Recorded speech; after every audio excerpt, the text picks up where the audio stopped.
Hey, what's going on, everybody? This is Tyrone back with Tech Life. And here we have a great article from Seeking Alpha, which I will leave in the description down below. Big telecom showdown, AT&T versus Verizon, who wins?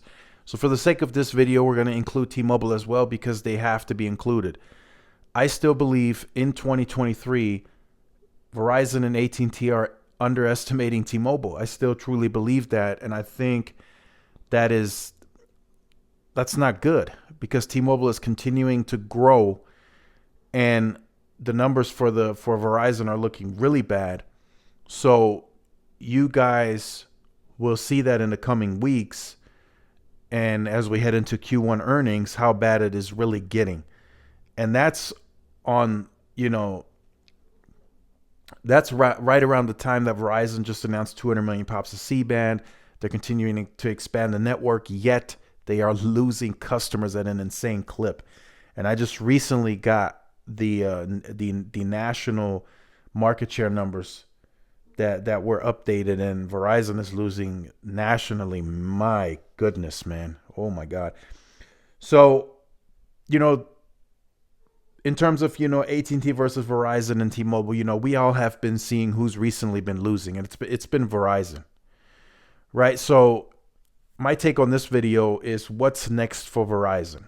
I still see them losing until there's a big change to the leadership, and I'm talking Hans Vestberg. I continue to see them losing at least throughout this year.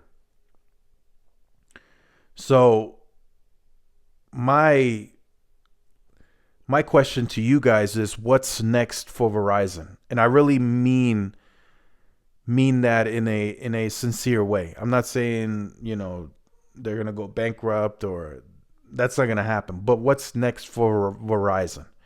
Even if a new CEO steps in, they probably, if they let go of Hans, I'm sure they go external for a CEO. I don't think there's anyone internal that Verizon is in, or the board is interested in, to promote to become CEO. I think they go external. So if they do get somebody else on board, what are they going to have to do to gain momentum to get back to growth, right? That's the $1 million question. And I don't think Hans is currently understanding what's really transpiring and where this is really heading, right? T-Mobile is in a position to really change the wireless landscape once and for all, right? In terms of pricing coming down. And they said they would do so. And each and every day, there's a new site that's being turned on in rural environments that is going to be a problem for both AT&T and Verizon. And this is as T-Mobile continues to mature the network. Their network at some point, right, there's another year of investments this year, another year of investments next year. The network is just going to get better in these areas. Eventually, the network is going to be ready for prime time in those areas. And that's when Verizon is going to be completely blindsided, right? Right now, they might still have some leeway, right? There might be still a few gaps here and there in T-Mobile's network. So as these customers switch in these areas, in these rural areas, they might still have some issues to where they come back to Verizon. That will go away eventually. The T-Mobile network natively will eventually gain maturity enough to where they're going to be able to keep those customers even in those rural parts. And that's what I failed to not understand as to why Verizon has not combated this now, right? Early on, while T-Mobile is still in the early stages of getting retail, getting the network out there. Why hasn't Verizon been proactive, right? Why haven't they shifted to a more regional model? Why don't they offer cheaper pricing in these rural areas to be competitive? Right? They just aren't doing that at this point. And they're being beat at every turn, right? Like I said in yesterday's video, the Mint Mobile purchase from T-Mobile, that has a bigger meaning to it, right? They're looking to really be competitive. They add a new perk, they're looking to gain new partnerships. It all has meaning for T-Mobile, for the company to strengthen the company and to compete better against AT&T and Verizon. AT&T has somewhat seen that, and they're somewhat understanding that. That's why they're going to the FCC. That's why they're starting to complain. They know in those rural areas, once T-Mobile lights up that 2.5, it's a wrap. Those DSL customers are going to leave in droves. And that's what AT&T is trying to prevent. That's why they put in that complaint with Auction 108. And I truly believe that. Again, I'm speculating, but I think that's why they put in that complaint. Verizon has been quiet. Verizon hasn't said anything. And I think that's all because of Hans Vestberg. He is, dare I say it, the poison to Verizon. He has no competitive edge to him. He wants to be judged on revenue, and the consumers are speaking with their wallets. They're going to T-Mobile, they're going to AT&T. So the big loser out of this showdown is going to be Verizon. They were the big loser in 2022. Right? Hans made a couple of changes. Then he made some more changes. Right? He let go of Verizon's CEO consumer. He became the consumer for a little while. Now Sampath has that role.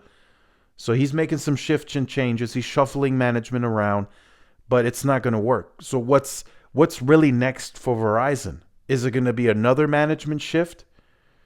You know, it's not, the board has to let Hans go.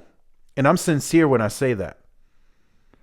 Right? There's people out there, there's advisors out there, there's analysts out there. You look at the numbers, they just don't add up. Verizon says they want to be judged on revenue, they want to be judged on profits. Well, if these customers keep leaving, they're no longer paying you every month.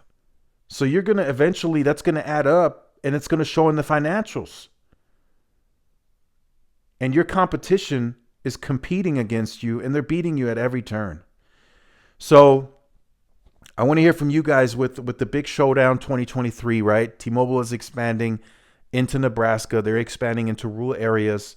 It's going to get really, really tight up there for Verizon. The air is going to get real thin very quickly, right? 6 months is a long time in the wireless industry. And by the summertime of this year, T-Mobile is already going to be much more further ahead on the network than they are today. So I still think that's a bigger problem that Verizon and even AT&T to some extent are not realizing to what that competition is really going to bring. We saw it take place in the top 100 markets. Nobody said anything. You know, how was it possible for T-Mobile to become the leading share in the top 50 and fair share in the top 100 markets with an inferior product? How was that even possible? Verizon and AT&T allowed it to happen. They did. They didn't take T-Mobile serious. They're like, customers, you can go ahead and go. I don't want you anyway. You pay too little. And now T-Mobile is a stronger company, more money. That's going to become a problem in the future. I really see that happening. So for the big telecom showdown, you know, what's next for Verizon? Verizon was the loser in 2022. I predict them to be the loser in 2023. You know, what do you guys say? What's next for Verizon? What will a new CEO have to do if he does step in? So make sure you guys stay tuned to the channel for more. Like, share, subscribe, follow my social media outlets. This is Tyrone with Tech Life. I'll see y'all in the next one. Peace.